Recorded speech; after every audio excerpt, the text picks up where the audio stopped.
Tidak. Bukan tidak. Apa cerita? Pergi api-api langgar kereta kami. Yang kereta kami kereta api. Jangan ada handuk mana lah.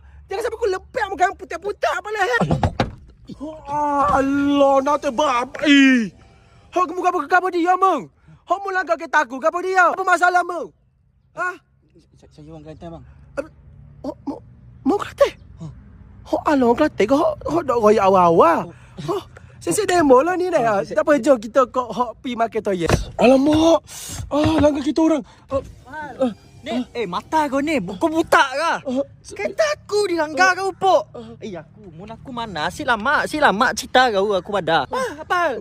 Keluar kau. Aduh, langgar kita orang pula. Kau kenapa ni? Kau langgar kereta aku.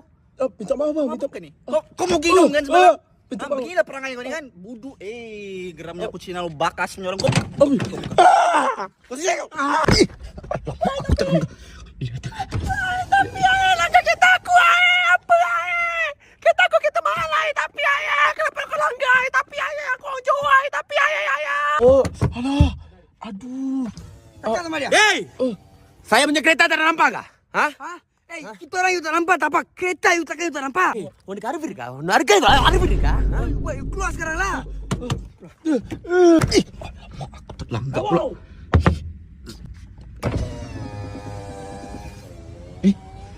Labau.